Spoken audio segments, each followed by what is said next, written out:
आपल्या सर्वांचं धन्यवादही देतो की सध्या जिल्हा परिषदची निवडणुकीच्या धामधुमीमध्ये आपण खऱ्या अर्थानं जिल्ह्याच्या विकासाच्या अनुषंगानं या निवडणुकीच्या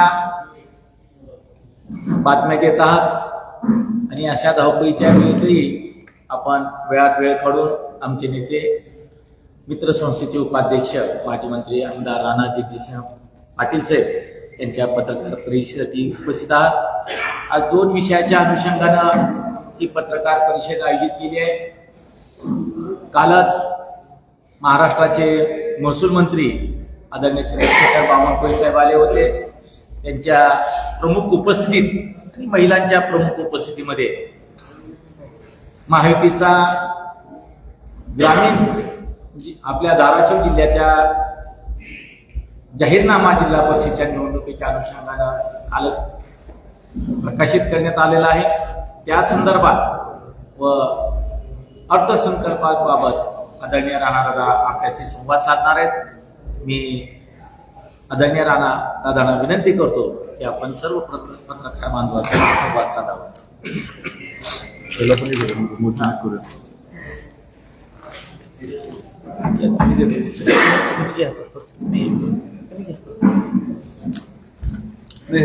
पुढे भाषण करून घेतल्या नंतर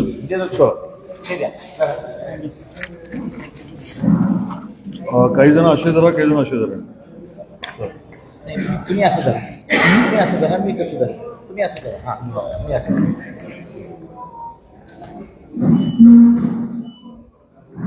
जमलं? थँक्यू।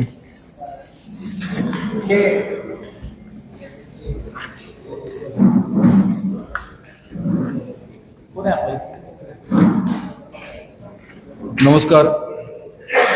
आपल्याला दोन विषयांच्या बाबतीमध्ये थोडंसं इंडिपेंडेंट बोलायचं होतं। पहिला विषय म्हणजे आपला जो वचननामा आहे जिल्हा परिषद पंचायत समिती निवडणुकीच्या अनुषंगाने भारतीय जनता पार्टी आणि महायुती म्हणून आपण काही महत्वाच्या विषयांच्या बाबतीमध्ये अभ्यास करून आदरणीय देवेंद्रजी फडणवीस साहेब ज्या पद्धतीने आपल्या राज्याचं नेतृत्व करतायत आणि ज्या पद्धतीने शासनाच्या माध्यमातून जनतेची सेवा तंत्रज्ञानाचा योग्य वापर करून सुलभतेने करण्याचा प्रयत्न करतायत, त्याचं अनुकरण आपल्या येणाऱ्या जिल्हा परिषद आणि पंचायत समितीच्या कामकाजामध्ये प्रत्यक्षात आणण्याच्या हेतूने आम्ही 10 विषय घेतलेले आहेत।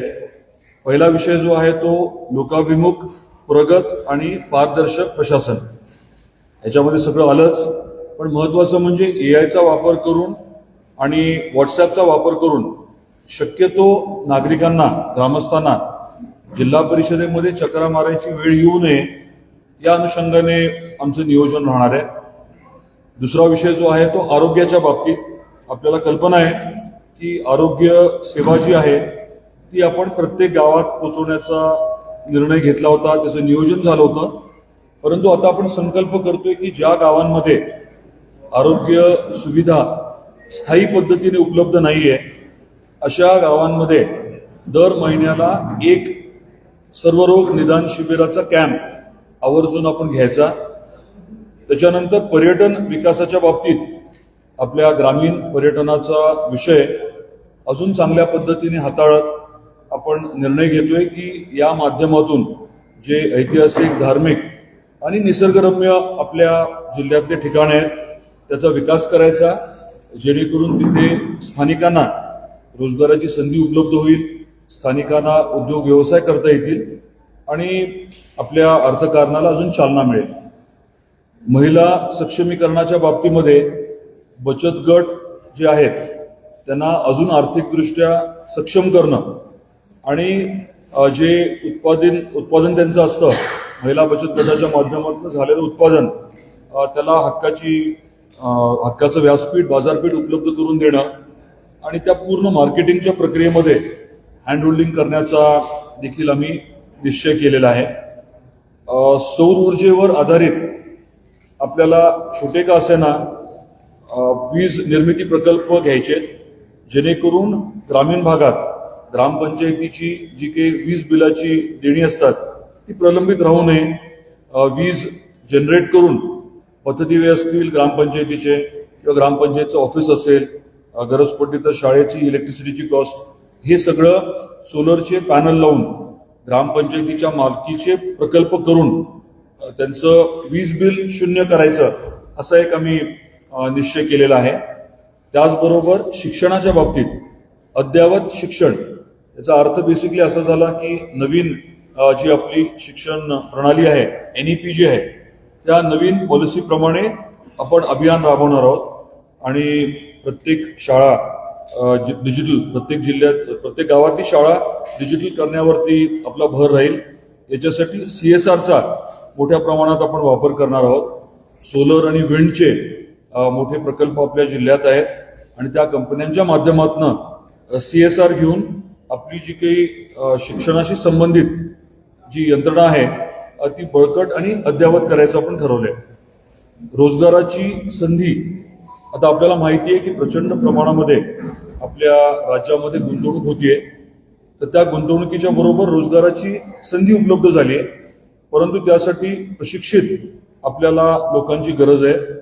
योग्य प्रशिक्षण देण्यावरती आपण भर द्यायचं ठरवलंय आणि नवीन उद्योग MIDCच्या माध्यमातून आणत असताना जिल्हा परिषद देखील ग्रामीण भागात उद्योग आणण्यासाठी आवर्जून प्रयत्न करणार आहे. पुढचा विषय आहे तो शेळीपालनाचा. शेळीपालनाच्या बाबतीमध्ये आपण एक वेगळं अभियान राबवायचं ठरवलंय. शेळीपालनातून आर्थिक क्रांती आपण म्हणतोय. उस्मानाबादी शेळी आणि या नवीन प्रकल्पाच्या माध्यमातून खास करून आर्थिक दुर्बल जे आहेत त्यांना समृद्ध करण्याची योजना राहील. एंड टू एंड म्हणजे फॉरवर्ड आणि बॅकवर्ड लिंकेज करून बऱ्याच दिवसापासून आपल्या मनामध्ये जे प्रकल्प आहेत ते आता कार्यान्वित करायचं आम्ही ठरवलंय.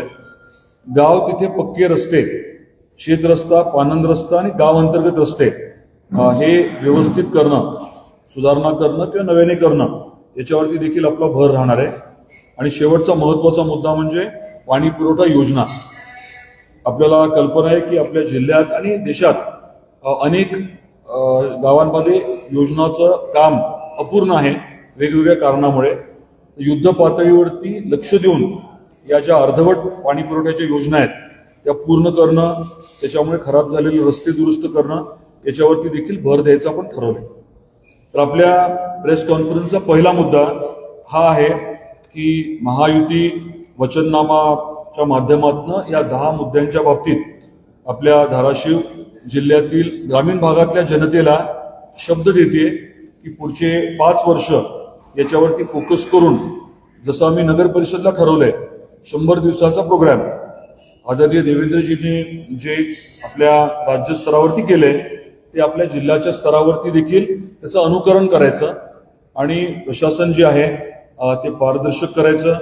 लोकांना काय चाललंय हे व्यवस्थित आपल्या मोबाईलवरती कळावं याची आम्ही आवर्जून सोय करणार आहे. कुठले रस्त्याची कामं घेतली गेली आहेत, कुठली विकास कामं हातात घेतली आहेत, मग त्याच्या दर्जाच्या बाबतीत काही अडचण असेल तर लोकांना त्याची तक्रार करता येईल, त्याची दुरुस्ती करता येऊ शकेल.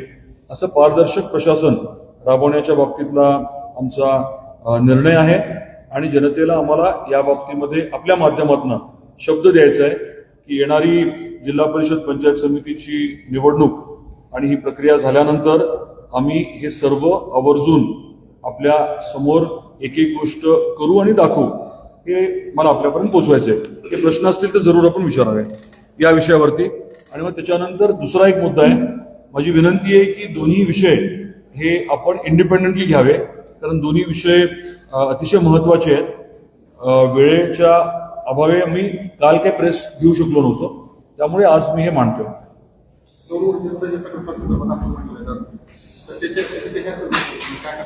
काय म्हटलं? सौर ऊर्जेच्या बाबतीमध्ये 2 गोष्टी आहेत.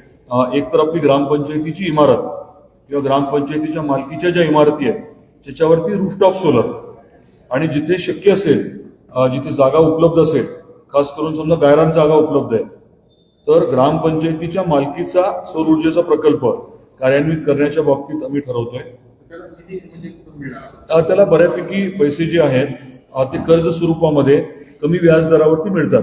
शासनाच्या योजना आहेत आणि आपण काही प्रमाणामध्ये त्यांना अनुदान उपलब्ध करून देणार आहोत. म्हणजे जसं आपण सोलर पंपच्या बाबतीत करतो, सोलर पंपची योजना कशी आहे की स्वतःचे समजा 25,000 रुपये, पंपची कॉस्ट किती असते, मे बी 3 लाख असेल, बाकीचे पैसे जे आहेत ते अशा पद्धतीने रेज होतात की शेवटी तो पूर्ण विषय फायनान्शियली वायबल राहतो.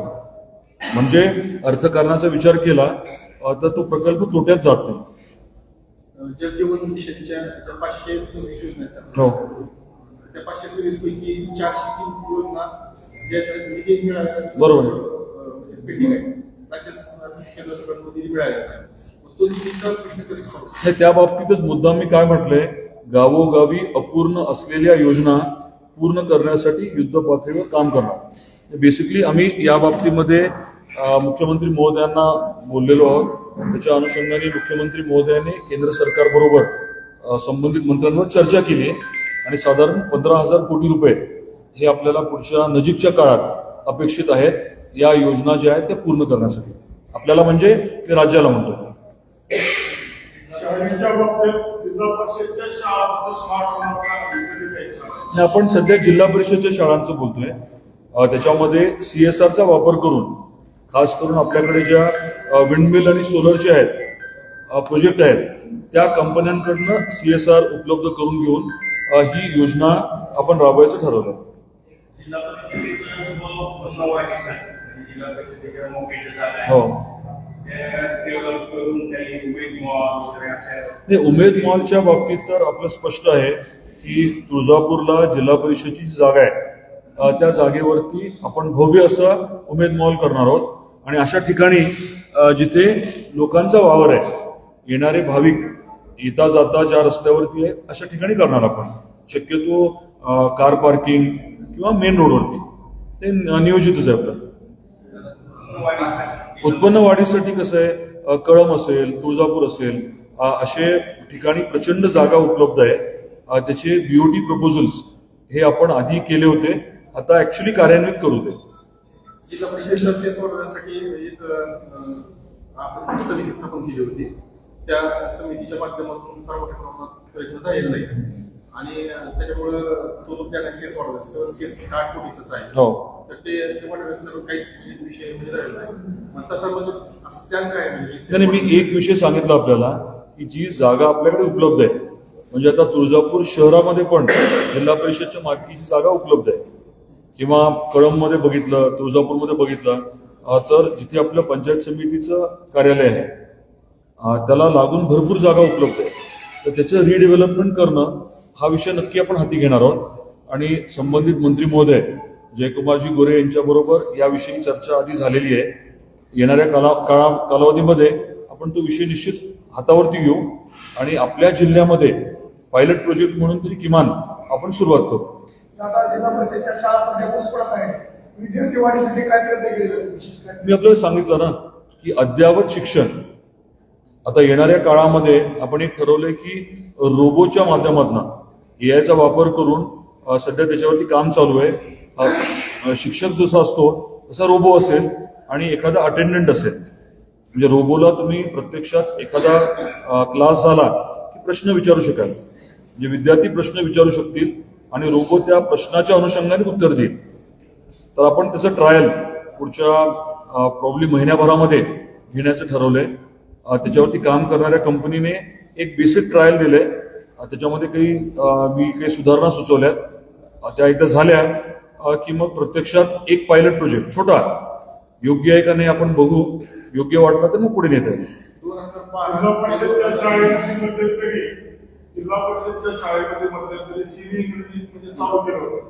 म्हणून बाहेरच्या संस्थेकडून दबाव आल्यानंतर ते बंद पडलं. परत आपण सीबी इंग्रजीत म्हणजे मी आपल्याला NEPचा विषय सांगितला.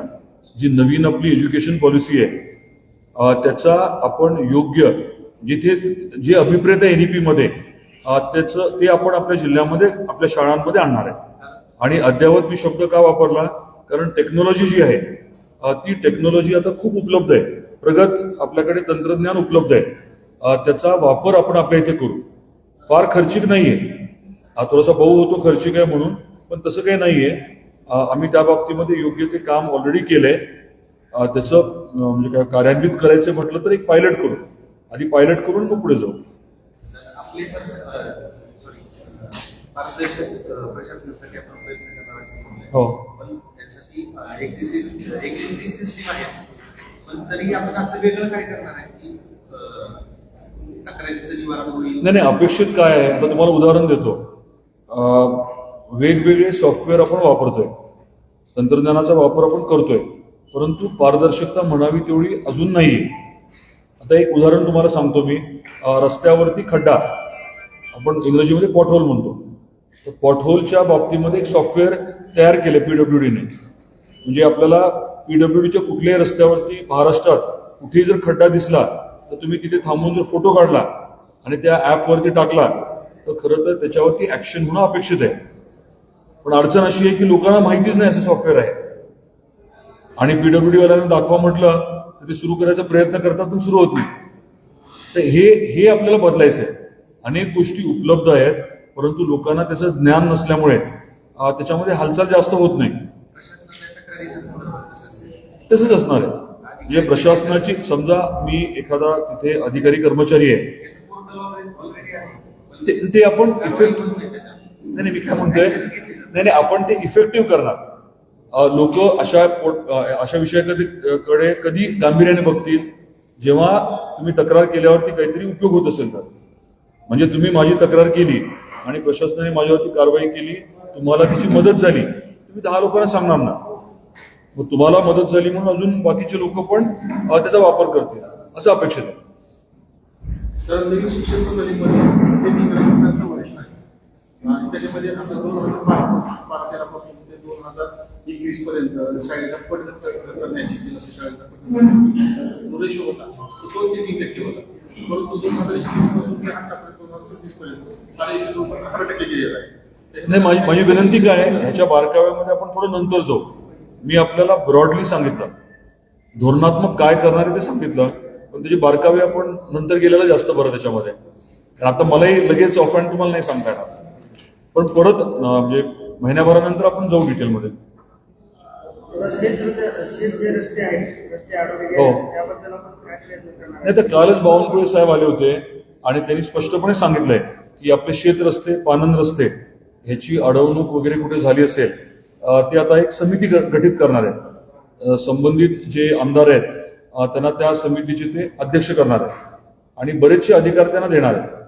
उगाचच कोणी जर रस्ते अडवत असेल किंवा अशा जर तत्सम गोष्टी असतील तर त्या समितीला अधिकार द्यायचं ठरवलंय.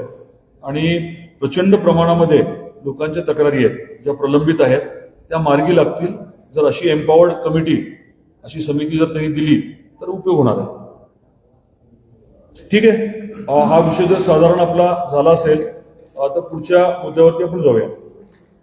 विनंती हीच आहे की 2 वेगळ्या प्रेस कॉन्फरन्सेस झाल्यात असं आपण समजावं. ठीक आहे, ही प्रेस कॉन्फरन्स काल झाली होती, आता आजची प्रेस कॉन्फरन्स घेतो. आपल्या सर्वांना कल्पना आहे की केंद्रामध्ये अर्थसंकल्प जो आहे तो आपल्या पार्लमेंटमध्ये काय नाही, आपल्या अर्थमंत्री जे आहेत, केंद्रीय अर्थमंत्री निर्मलाजी सीतारामन यांनी आपलं बजेट मांडलं आणि बजेटमध्ये तुम्ही बघितलं असेल की खूप वेगवेगळे विषय आलेले आहेत. आता बऱ्याच वेळेस काय होतं की बजेटचं आपलं तसं काही नातं आहे असं वाटत नाही. यावेळेसचं बजेट जे आहे ते महाराष्ट्रासाठी आणि अगदी आपल्या धाराशिवसाठी सुद्धा खूप महत्वाचं आहे. त्याचं कारण असं आहे की एकतर केंद्राकडनं आपल्याला टॅक्सच्या रूपाने राज्य म्हणून जे पैसे मिळत असतात त्याच्यामध्ये वाढ करण्यात आलेली आहे. टक्केवारी वाढली आहे आणि टक्केवारी वाढल्यामुळे आपल्याला साधारण 98,000 ऑलमोस्ट 1 लाख कोटी रुपये आपल्याला उपलब्ध होणार आहेत. ते 1 लाख कोटी आपल्याला जे उपलब्ध होणार आहेत त्याच्यामुळे स्वाभाविकच आहे की आपल्या जिल्ह्याला देखील येणारे जे काही पैसे असतात त्याच्यामध्ये वृद्धी होणार आहे. हा एक पहिला मुद्दा आपल्यासमोर मांडायचा होता. दुसरा मुद्दा असा आहे की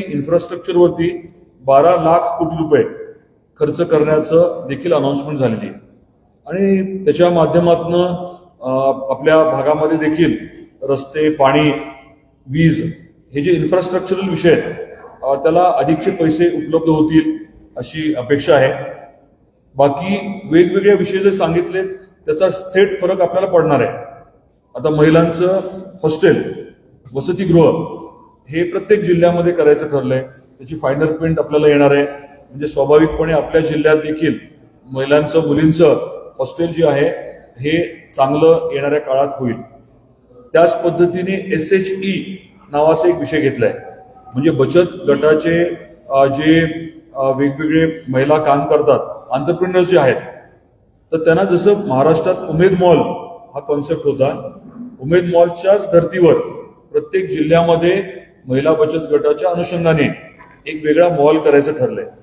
त्याचा आपल्याला फायदा काय होणार, तर आपला उमेद मॉल जिल्ह्याचा, राज्यातल्या योजनेचा हा होतोय तुळजापूरला. आणि केंद्र सरकारची जी योजना आहे, SHE नावाची जी योजना आहे, त्या योजनेच्या माध्यमातून आपल्याला धाराशिवला एक वेगळा मॉल मिळणार आहे. म्हणजे एकच्या ठिकाणी 2 मॉल आपल्याला आपल्या जिल्ह्यामध्ये मिळणार आहेत. महिला बचत गट जे काही उत्पादन करतात ते विकण्याच्या अनुषंगाने एक अतिशय महत्वाचं व्यासपीठ आणि बाजारपेठ आपल्याला त्यामुळे उपलब्ध होणार आहे. आता याच्या व्यतिरिक्त बजेटमध्ये जे मुद्दे मांडले गेलेत त्याचा थेट आपल्याला फायदा कसा होणार आहे हे मला आपल्या समोर नमूद करायचं होतं. त्यातला एक विषय असा आहे की नळदुर्गला आपला जो किल्ला आहे, आपला किल्ला आणि त्या परिसरामध्ये आपण एक निर्णय घेतला होता की पर्यटनावरती आधारित आपण विद्यापीठ करायचं ठरवलं होतं. 500 एकरवरती विद्यापीठ करायचं. आणि या बाबतीमध्ये मुंबईत गेल्या महिन्यात आपण बैठक घेतली होती.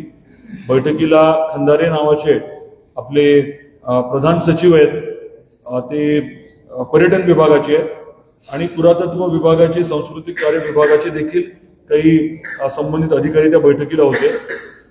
ते आपलं नियोजन चालू होतं आणि त्या नियोजनाच्या बरोबरीने आता बजेटच्या भाषणामध्ये आपल्या वित्तमंत्री आहेत त्यांनी एक वेगळा विषय मांडलाय.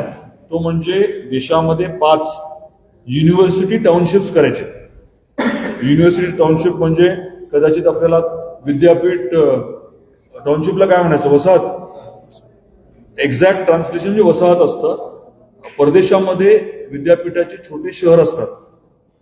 तर ती संकल्पना मांडण्यात आलेली आहे. आता आपण काय म्हणतोय की आपल्या देशामध्ये पर्यटन विद्यापीठ नाहीये. पहिलं पर्यटन विद्यापीठ जे आहे ते आपल्याला नळदुर्गला करायचंय आणि तेही किल्ल्याच्या परिसरामध्ये. म्हणजे जिथे पर्यटन, लाईव्ह पर्यटन आहे, म्हणजे आपण बघू शकतो पर्यटन, तिथे पर्यटक येतात, तिथे इतिहास समोर दिसतो, तिथे निसर्ग आहे. अशा ठिकाणी आपण जे आधी नियोजन केलं होतं ते आता या युनिव्हर्सिटी टाउनशिपच्या कॉन्सेप्टमध्ये आपण पुढे जायचं ठरवलंय. संबंधित जे सचिव आहेत त्यांच्याशी चर्चा झाली आहे आणि आपला प्राथमिक अहवाल सेंट्रल टुरिझम युनिव्हर्सिटी टाउनशिप असा आपण अहवाल जो आहे तो आता हाती घेतलेला आहे. हे तुमच्यासमोर सांगण्याचं कारण काय की जे आपण नियोजित केलं होतं त्यातला एक महत्वाचा अंग आपल्याला पुढे नेता येतोय या बजेटमध्ये सांगितलेल्या योजनांच्यामुळे. आणि आपलं नीती आयोगाची मदत घेऊन हा प्रकल्प जो आहे तो निश्चितपणे आपल्याला पुढे नेता येईल. त्याचं नियोजन आपण करणार आहोत. हे आपल्या माध्यमातून जनतेपर्यंत मांडायचं होतं आपण युनिव्हर्सिटी टाउनशिपचा विषय. दुसरा मुद्दा काय की याच बजेटमध्ये जे लाईव्ह एक्सकव्हेशन म्हणजे पुरातत्व विभागाच्या माध्यमातून जे उत्खनन केलं जातं आणि उत्खननाचं काम चालू असताना जर पर्यटकांना ते बघता आलं, अभ्यासकांना बघता आलं, म्हणजे खाली उत्खननाचं काम चालू आहे, वरती गॅलरी आहे, त्या गॅलरीमध्ये बसून किंवा उभं राहून मला जर प्रत्यक्षात पुरातत्व विभाग करत असलेलं उत्खनन बघता आलं तर त्याला आपण लाईव्ह आर्किओलॉजिकल डिग म्हणतो. असा प्रकार वडनगर जे आहे मोदी साहेबांचं जन्मगाव, तिथे 1 एकरवरती असा एक प्रकल्प राबवला जातो. आणि तुम्हाला सांगताना मनापासून आनंद वाटतो की तसाच प्रकल्प आपल्या तेरमध्ये आपण राबवायला सुरुवात केली आहे. त्याला 12-13 कोटी रुपये मंजूर आहेत. कोट टेकडीला आपण हे करायचं ठरवलं होतं. त्याची काही थोडीशी लिगल प्रक्रिया आता सध्या चालू आहे, पण त्या कोट टेकडीला जे लाईव्ह आर्किओलॉजिकल डिग होता त्याच अनुषंगाने काल म्हणजे परवाच्या दिवशी आपल्या फायनान्स मिनिस्टर आहेत त्यांनी हा मुद्दा पुढे घेतलाय की लाईव्ह आर्किओलॉजिकल डिगचे 15 ठिकाणं जे आहेत ते पूर्ण आपल्या देशामध्ये ते हाती घेणार आहेत त्याचं डेव्हलपमेंट. आणि तुम्हाला हे माहिती आहे की तुळजापूर तेर हा आवर्जून आपण एक पूर्ण कॉन्क्रीट सिमेंट कॉन्क्रीटचा रस्ता घेतलाय. 1.5 कोटी भाविक जेव्हा तुळजापूरला येतात त्यांना तेरचं एवढं माहिती नसतं. तेरचं महत्व हे लाईव्ह आर्किओलॉजिकल डिग म्हटलं की तेच पर्यटक जे भाविक आहेत ते पर्यटक म्हणून अभ्यासक म्हणून तेरला येतील आणि तत्सम प्रकारची डेव्हलपमेंट करण्याच्या अनुषंगाने हा देखील एक महत्वाचा विषय जो बजेटचा आहे परंतु थेट त्याचा फायदा आपल्या धाराशिवला होणार आहे कारण त्या प्रकल्पावरती आपलं काम ऑलरेडी सुरू होतं हे देखील मला आपल्याला सांगायचं होतं. तसेच अजून 2 मुद्दे आहेत आपल्या भागाशी संबंधित.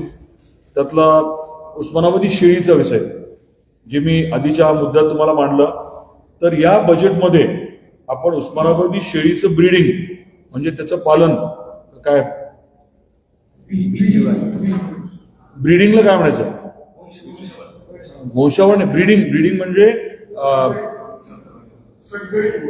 नाही शेळी पालन म्हणजे काय असतं एकदा ते काही महिन्याची शेळी जी आहे ती मी तुमच्याकडे देऊ शकतो पाळा म्हणून पण हे ब्रीडिंग आणि रेअरिंग असं 2 गोष्टी असतात. आता ब्रीडिंग आणि रेअरिंग दोन्हीसाठी आता आपल्या बजेटमध्ये वेगळी प्रोव्हिजन द्यायचं ठरलंय. प्रजनन आणि पालन तर याच्या बाबतीमध्ये आपल्याला केंद्र सरकारच्या या बजेटच्या माध्यमातून एक वेगळी आर्थिक मदत मिळणार आहे. कॅपिटल इन्सेंटिव्ह मिळणार आहे आणि त्याच्याच बरोबरीने जो पशुवैद्यकीय दवाखाना आहे आणि पशुवैद्यकीय शिक्षणाच्या बाबतीमध्ये देखील त्यांनी आता संधी जी आहे ती ओपन केलेली आहे. तर उस्मानाबादी शेळी हा मुद्दा जो अनेक दिवसांपासून आपल्याला एका अर्थाने पुढे न्यायचा होता परंतु म्हणाव्या तशा योजना नव्हत्या तर आता आपल्याला या बाबतीमध्ये मोठ्या प्रमाणामध्ये योजना उपलब्ध होणार आहे. अजून एक मुद्दा मांडण्यासारखा आहे तो म्हणजे टेम्पल टाउनचा. जिथे मंदिर आहेत जिथे मोठ्या प्रमाणात भाविक येतात अशा टेम्पल टाउनचं मंदिर असलेल्या शहराचा सर्वांगीण विकास करण्याची योजना देखील या बजेटमध्ये घेतली. त्यामुळे तुळजापूरला आपण जे काही आता 2000 कोटीची कामं करतोय त्यात जर काही चुकून काही राहिलं असलं तर या केंद्र सरकारच्या योजनेचा जोड मिळणार आहे. मी वारंवार हे सांगतोय की आता आपला फोकस जो आहे 3 विषयावरती आहे आपला जिल्हा म्हणून. एक म्हणजे शाश्वत पाणी, अधिकचं पाणी कसं मिळेल आणि पाणी मिळाल्यामुळे बागायती क्षेत्र कसं वाढेल, शेतीचं उत्पन्न कसं वाढेल, हा एक भाग. दुसरा भाग म्हणजे आपल्याकडे उद्योग आणणं. मग ते कदाचित कृषी मालावरती प्रक्रिया करणारे उद्योग असतील किंवा इतर उद्योग असतील, टेक्निकल टेक्सटाईल आहे, MSME आहे किंवा आपला फटाका उद्योग आहे, त्याच्यामध्ये प्रगती करणं. आणि तिसरा मुद्दा म्हणजे पर्यटन. मग ते धार्मिक असेल, ऐतिहासिक असेल किंवा निसर्गरम्य ठिकाणच्या इथलं पर्यटन, आपलं रामलिंगचं अभयारण्य आहे, असे वेगवेगळे विषय जे आहेत त्यातनं आपल्या जिल्ह्यातल्या लोकांचं उत्पन्न वाढवणं. मग तुम्ही त्याला दरडोई उत्पन्न म्हणा किंवा गरीबातल्या गरीब कुटुंबाला आता महिन्याला जे पैसे मिळतात त्याच्यामध्ये लक्षणीय वाढ करणं या हेतूने हे सर्व प्रकल्प आपण कार्यान्वित करण्याचा प्रयत्न करतोय. आणि सरकार केंद्रातलं राज्यातलं आपलं असल्यामुळे आपल्याला चांगल्या पद्धतीने यश मिळतंय हे देखील आपल्या समोर मला नम्रपणे नमूद करायचं. आताच्या मुद्द्यांवरती काही प्रश्न असतील तर कृपया आपण विचारावे.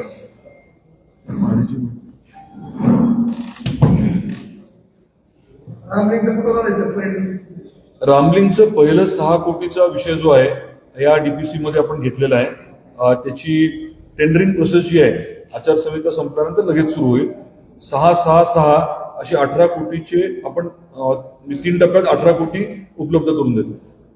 गेल्या 6 वर्षात जे बजेटचं स्ट्रक्चर आहे ते शेती करून म्हणलं कशाचं म्हटलं 6 वर्षापासूनचं जे बजेटचं स्ट्रक्चर आहे हो ते कृषी करून म्हणलं गेलं पण तसं केलं तर काय फायदा झाला नाही. त्यावेळेस काय फायदा नाही शासकीय योजना ज्या आहेत म्हणजे अगदी शेतकऱ्यांना मिळणारं अनुदान, महिन्याला मिळणारं सन्मान योजनेमधून मिळणारं अनुदान असेल किंवा वेगवेगळ्या माध्यमातून जे तुम्हाला पीक विमा मिळतो, पीक विम्याचे पैसे नुकसान झाल्याने नुकसान भरपाई मिळते, किंवा एखादं नैसर्गिक आपत्तीनंतर अनुदान मिळतं, किंवा रेट स्टेबिलाईज करण्यासाठी जो फरक असतो किमतीमध्ये तो जे दिला जातो, ही मदत तर आपल्याला मिळतेच. पण आता सरकारचा फोकस जो आहे तो मेकॅनायझेशन वरती आहे, फार्म मेकॅनायझेशन, आणि त्याच्यामध्ये बऱ्याच गोष्टी घडतायत. आता ड्रोनचा वापर, एआयचा वापर, या गोष्टी त्याचा फायदा झालेलाच आहे आपल्याला. अजून तुम्हाला प्रकट स्वरूपामध्ये पुढच्या काळात दिसेल नक्की, कारण त्याच्याबद्दलचं नियोजन चांगलं झालेलं आहे. शेत रस्ते ही योजना जी आहे ती शेवटी केंद्र सरकारच आपल्याला पैसे देतं बरेचसे, आणि त्या माध्यमातून राबवतोय आपण. मध्यंतरी भक्ती मार्ग जो आहे तो पीएफ टू मार्ग केला होता. हो, तो मार्ग परत आपण नवीन हा मार्ग सिमेंट मार्ग करणार.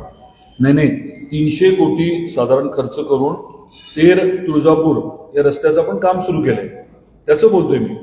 म्हणजे 20-25 मिनिटांमध्ये तुळजापूरून तेरला जात आहे. हे काम मला वाटतं अजून एक वर्षभरात संपून जाईल. पूर्ण सिमेंट रस्ता आहे तो.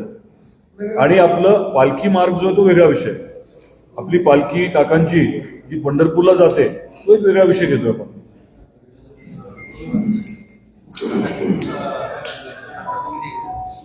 शेळीच्या ब्रिडिंगचा विषय काढला.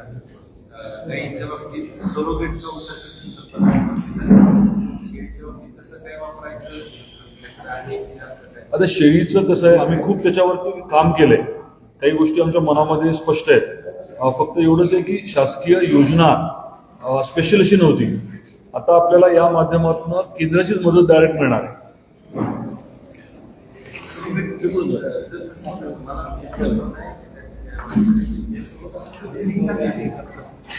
मला ते फायनल पॉईंट नाही सांगता येणार.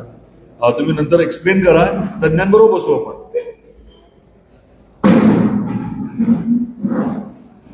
ठीक आहे, फॉर्मल प्रेस आपण आता क्लोज करू.